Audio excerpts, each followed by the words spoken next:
Hello everyone, मेरा नाम प्रवीण है और मैं आप लोगों को एक कविता सुनाने वाला हूँ जो मोहब्बत के ऊपर है। लेकिन उससे पहले मैं डिंगर सर को एक बात बोलना चाहता हूँ। इन्होंने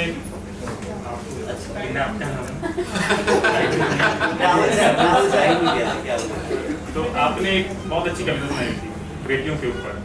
हर पिता चाहता है कि उसकी बेटी खुश रहे, लेकिन मैं चाहता हूँ ये बात कहना ना कि हम ये ना चाहें कि मतलब हमारी बेटी खुश रहे, हम ये चाहें कि सामने वाले की बेटी खुश रहे। जिस दिन हम अपना पति का फर्ज निभा लेंगे ना, सारी बेटियां दुनिया में खुशी खुशी जिंदगी बिता लेंगी। तो मेरी कविता मोहब्बत के ऊपर है।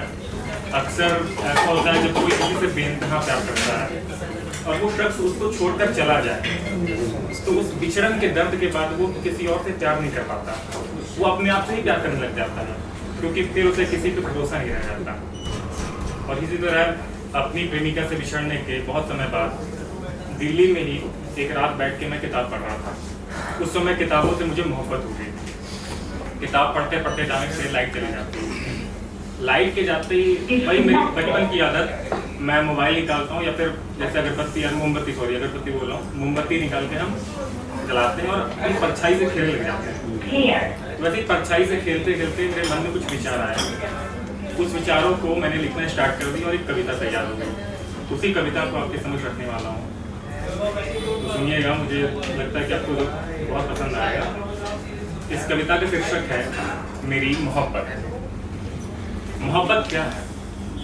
यदि औरों से पूछो तो कहेंगे जो हीर ने रांझा से किया, जो लैला ने मजनू से किया, जो रोमियो ने जूलियट से किया, और जो प्रवीण ने भी किसी से किया।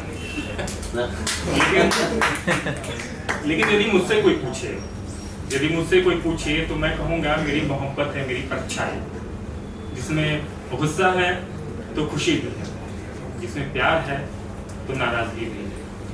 हमारे बीच हर वो रस है जो सभी प्रेमी प्रेमिकाओं के बीच में होता है। जब वो रोशनी में मेरे करीब आती है, मैं प्यार भरी नजरों से उसे देखता हूँ और वो मेरी हो जाती है।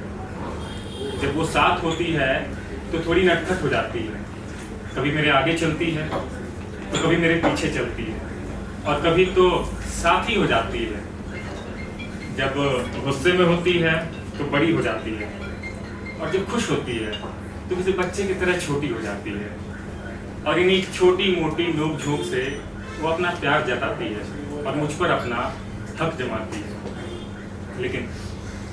लेकिन जैसे ही अंधेरा होता है वो मुझे छोड़कर कहीं चली जाती है। मैं बेचैन उसे अंधेरों में यहाँ वहाँ ढूंढता हूँ, पर वो कहीं नजर नहीं आती। मैं गुस्साता हूँ, मैं रोता हूँ, मैं चिल्लाता हूँ, पर वो लौटकर वापस नहीं आती है। ऐसा लगता है मैं भी औरों के तरह इश्क में हार गया, क्योंकि सनम मेरा भी निकला बेवफा, मुझे अकेला और तन्हा कर गया। उसकी यादों की आंसुओं को आंखों में भर मैं सो जाता हूँ, उसके लौटने की उम्मीद में मैं कहीं खो जाता हूँ। मेरे ख्यालों में खुशबू भी उसी के प्यार की आती है, उसके इंतजार में पूरी रात यूं ही कट जाती है। मेरे ख्यालों में खुशबू भी उसी के प्यार की आती है, उसके इंतजार में पूरी रात यूं ही कट जाती है। फिर अगली सुबह वो रोशनी में मेरे करीब आती है। मैं प्यार भरी नजरों से उसे देखता हूँ और वो मेरी हो जाती है। क्या बात है।